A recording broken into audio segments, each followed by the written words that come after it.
कभी उत्तर भारत की पार्टी माने जाने वाली बीजेपी ने दक्षिण भारत में एक ऐसी राजनीतिक बिसात बिछानी शुरू कर दी है जिसका लक्ष्य कुछ सीटें जीतना नहीं है, बल्कि दशकों पुराने सत्ता समीकरणों को बदलना भी है। ये एक ऐसी महारणनीति है जो भाषा, संस्कृति, क्षेत्रीय पहचान की दीवारों को भेद कर दक्षिण भारत के जो क्षेत्रीय किले हैं, राजनीतिक किले, उन पर अपनी पकड़ को धीरे धीरे मजबूत करने की प्लानिंग पे काम कर रही है। तो चलिए डिकोड करते हैं बीजेपी की इस पूरी महत्वाकांक्षी योजना को और हर राज्य के, दक्षिण के हर राज्य के लिए बनाए जा रहे उसके प्लान को। अगर ऐतिहासिक रूप से देखें तो दक्षिण भारत बीजेपी के लिए हमेशा एक अजय किला रहा है। भाषा, मजबूत द्रविड़ पहचान और ताकतवर क्षेत्रीय दल, ये एक ऐसा चक्रव्यूह रहा जिसको बीजेपी बहुत हद तक भेद नहीं पाई है। बीजेपी को वहां हमेशा हिंदी हार्टलैंड की पार्टी माना गया, लेकिन अब तस्वीर बदल रही है। बीजेपी का राष्ट्रीय नेतृत्व भी ये समझ चुका है कि दिल्ली का रास्ता लखनऊ और पटना से होकर तो जाता है, लेकिन अगर भारत पर एक छत्र राज्य करना है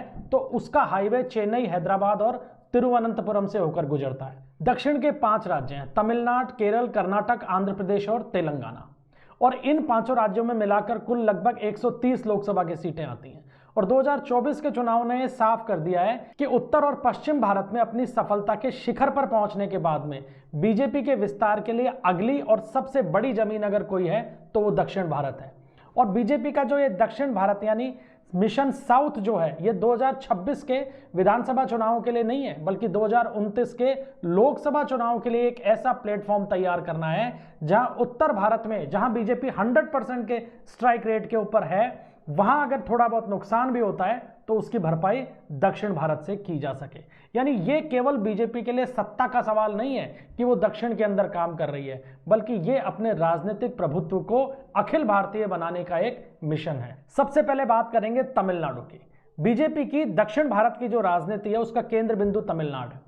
यहां पार्टी एक जटिल खेल खेल रही है जिसे कुछ विश्लेषक सोशल इंजीनियरिंग का नया मॉडल भी कह रहे हैं। और लक्ष्य साफ है कि राज्य की राजनीति को पारंपरिक डीएमके बनाम एआईएडीएमके की लड़ाई से बदलकर डीएमके बनाम बीजेपी की टक्कर में तब्दील कर देना। कांग्रेस भी ये काम नहीं कर पाई है, लेकिन अब बीजेपी इस काम के ऊपर बहुत गंभीरता से काम कर रही है।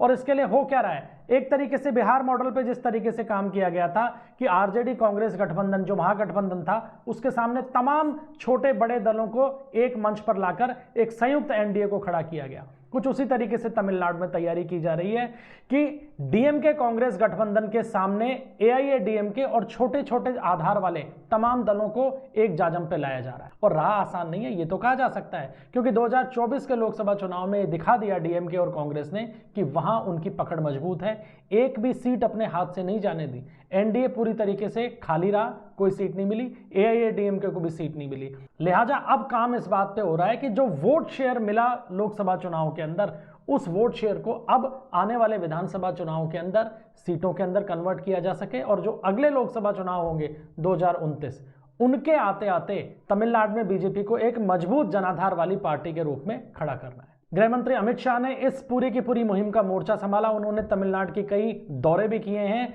और एआईएडीएमके को इस बात के लिए तैयार किया है कि तमाम जो छोटे दल जो डीएमके के वैचारिक विरोधी हैं उन सभी को जोड़ा जाए, भले ही इसके लिए आपसी विवादों को साइड में रखा जाए। और काफी हद तक एआईएडीएमके इस बात के लिए सहमत भी हो गई है। प्रधानमंत्री नरेंद्र मोदी का बार बार तमिल क्लासिक्स का जिक्र करना और सेंगोल जैसे सांस्कृतिक प्रतीकों को अपनाना, यह बीजेपी की उस कोशिश का हिस्सा है जिसमें वो खुद को तमिल संस्कृति की संरक्षक के तौर पे पेश करना चाहते। अब दक्षिण का दूसरा बड़ा राज्य आता है केरल। केरल वामपंथ का आखिरी गढ़ है, बाकी गढ़ ढह चुके हैं। अब केवल सत्ता अगर कहीं है वामपंथियों के पास तो वो केरल में है। हमेशा से ये राज्य बीजेपी के लिए एक पहेली रहा है। वोट शेयर यहाँ है, कार्यकर्ता यहाँ है, आरएसएस का मजबूत संगठन यहाँ है, लेकिन बीजेपी राजनीतिक रूप से इस राज्य में कभी खड़ी नहीं हो पाई। लेकिन 2024 का लोकसभा चुनाव ने सिनेरियो बदलना शुरू किया। त्रिशूर लोकसभा सीट बीजेपी ने जीती और पहली बार सुरेश गोपी भाजपा के सांसद के तौर पर यहां से जीते। यह पहला मौका था जब केरल के अंदर बीजेपी ने लोकसभा की कोई सीट अपने नाम की, और ये कोई तुक्का नहीं थी। इस बात को पार्टी ने साबित किया लोकसभा के बाद हुए स्थानीय निकाय चुनाव में। तिरुवनंतपुरम में उसने अपना मेयर बनाया। इससे पहले लोकसभा चुनाव के अंदर भी बीजेपी को सीट एक ही मिली, लेकिन वोट शेयर काफी बढ़ा, लगभग 16% के आसपास बीजेपी का वोट शेयर पहुंच गया। और यही कारण है कि अब 2026 में बीजेपी दोहरी रणनीति पे काम कर रही है। पार्टी उन सीटों के ऊपर शेयर कर रही है जहां उसका वोट शेयर 30% के आसपास, यानी लोकसभा चुनाव के दौरान जिन विधानसभा सीटों के ऊपर बीजेपी का वोट शेयर 15 से लेकर 35% रहा है, उन तमाम सीटों को पार्टी ने अपनी प्राथमिकता में शामिल कर लिया है और वहां फोकस करके काम किया जा रहा है और टारगेट सेट किया गया है कम से कम 30 सीटें जीतने का। लोकसभा और लोकसभा के बाद हुए स्थानीय निकाय चुनाव ने यह दिखा भी दिया है कि केरल के अंदर लेफ्ट का हिंदू वोट बीजेपी की तरफ शिफ्ट हो रहा है और ईसाई वोटर्स का भी एक छोटा ग्रुप जो है वो बीजेपी के साथ में जुड़ा है। अब बीजेपी की कोशिश ये है कि इसमें विस्तार किया जाए और विस्तार करने के साथ ही अगले विधानसभा चुनाव में केरल में एक बड़ी राजनीतिक शक्ति के तौर पर पार्टी को उभार दिया जाए। तीसरा जो दक्षिण का प्रमुख राज्य आता है वो है तेलंगाना। तेलंगाना में बीजेपी की कहानी दक्षिण भारत के बाकी राज्यों से अलग है। 2023 के जो विधानसभा चुनाव हुए उसमें कांग्रेस ने बड़े बहुमत के साथ में जीत दर्ज की और सत्ताधारी बीआरएस को बड़ी हार का सामना करना पड़ा। इसके बाद से बीआरएस पीछे जाती गई और एक राजनीतिक तौर पे विपक्ष में शून्यता खड़ी हुई और इस शून्यता को बीजेपी ने हाथों हाथ ले लिया और बीआरएस की जगह को टेक ओवर करना शुरू कर दिया है। 2024 के लोकसभा चुनाव में नतीजे जो आए उसने सबको हैरान किया और बीआरएस शून्य पे चली गई। जो 17 लोकसभा सीटें हैं यहाँ की तेलंगाना की, उनमें से 8 कांग्रेस के पास गई और 8 ही सीटें बीजेपी ने जीत ली। 2019 में बीजेपी के पास 4 लोकसभा सीटें थी और 2024 में बढ़ के 8 हो गई। विधानसभा के अंदर कोई जनाधार नहीं था, लोकल बॉडीज में कोई जनाधार नहीं था। इसके बावजूद लोकसभा में शानदार प्रदर्शन बीजेपी ने किया और उसका नतीजा क्या हुआ कि अभी जो तेलंगाना के अंदर लोकल बॉडीज इलेक्शन हुए हैं उसमें 2 जो नगर निगम है उसमें बीजेपी सबसे बड़ा दल बनकर उभरी है और बहुत अच्छा प्रदर्शन रहा है पार्टी की स्थिति को देखते हुए। हालांकि कांग्रेस ने लोकल बॉडीज के अंदर अपना परचम लहराया है, लेकिन बीजेपी चूंकि बढ़ती हुई पार्टी है इस लिहाज से बीजेपी का प्रदर्शन काफी दमदार कहा जा सकता है और साफ तौर पर यह दिख रहा है कि बीआरएस का वोट बैंक जो है वो बीजेपी की तरफ शिफ्ट हो रहा है। बीआरएस कमजोर हो रही है और बीजेपी की नजर इस बात पर यह है कि उसका जो बिखरा हुआ वोट बैंक है उसको अपनी तरफ समेट लिया जाए और यही कारण है कि अपना आक्रामक तरीके से विस्तार इस स्टेट के अंदर बीजेपी कर रही है। और लक्ष्य क्या है? लक्ष्य ये नहीं है कि सीटें हासिल करके विपक्ष में बैठा जाए, लक्ष्य ये है कि बीआरएस का जो थोड़ा बहुत जनाधार बच गया है स्टेट में उसको भी अपने पाले में लाया जाए और अगले विधानसभा चुनाव में सत्ता पर काबिज हुआ जाए। अब बात करेंगे बाकी बचे हुए 2 राज्यों के, आंध्र प्रदेश और कर्नाटक। इन दोनों ही स्टेट्स में बीजेपी एकला चालोरे की रणनीति पर काम नहीं कर रही है बल्कि गठबंधन की राजनीति पर उसकी उम्मीदें टिकी हुई हैं। आंध्र प्रदेश की बात करें तो 2024 में चंद्रबाबू नायडू की जो टीडीपी है वो और पवन कल्याण की जनसेना, इनके साथ बीजेपी ने गठबंधन करके चुनाव लड़ा, लोकसभा और विधानसभा, और यह गठबंधन मास्टर स्ट्रोक साबित हुआ। ना सिर्फ लोकसभा में जबरदस्त जीत दर्ज की बल्कि विधानसभा चुनाव के अंदर भी लैंडस्लाइड विक्ट्री आंध्र प्रदेश में इस गठबंधन को मिली। अब बीजेपी का दाव इसी सफल गठबंधन को बनाए रखने और सरकार में अपनी भागीदारी का इस्तेमाल करके पार्टी के संगठन को और मजबूत करने पर है। लेकिन कर्नाटक की कहानी थोड़ी अलग है। दक्षिण में यह बीजेपी का सबसे पुराना और एकमात्र मजबूत गढ़ रहा है, लेकिन 2023 के विधानसभा चुनाव में कांग्रेस के हाथों से सत्ता गंवानी पड़ी।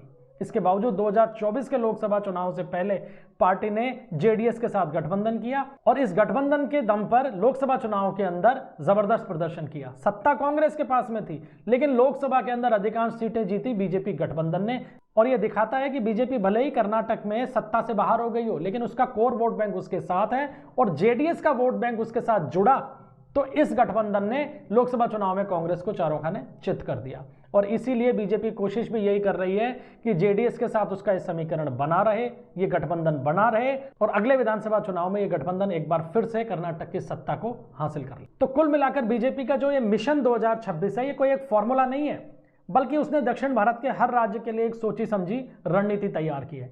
तमिलनाडु में उसने सोशल इंजीनियरिंग की है, केरल में साइलेंट एंट्री की तैयारी है, तेलंगाना में आक्रामक विस्तार किया जा रहा है और आंध्र और कर्नाटक में गठबंधन का संतुलन बनाते हुए पार्टी आगे बढ़ना चाह रही है। यह एक बड़ी तस्वीर का हिस्सा है जो बीजेपी को हिंदी बेल्ट की छवि से निकालकर एक ओरिजिनल पैन इंडिया पार्टी की ताकत के रूप में तब्दील कर सकती है। लेकिन क्या यह प्रयोग सफल होगा? क्योंकि सवाल जस का तस है कि बीजेपी की ये जो महारणनीति है ये दक्षिण के किले को भेद पाएगी क्या क्षेत्रीय पहचान और संस्कृति की मजबूत दीवारें जो अब तक बीजेपी के आड़े आती रही हैं क्या वो आगे भी उस पर भारी पड़ेंगी? इसका जवाब इसी साल दक्षिण भारत के जिन राज्यों में चुनाव होने जा रहे हैं वहां से मिलना शुरू हो जाएगा। आज के वीडियो में इतना ही, फिर मिलेंगे किसी एक नए विषय के साथ। तब तक के लिए इजाजत दीजिए। जय हिंद, जय भारत।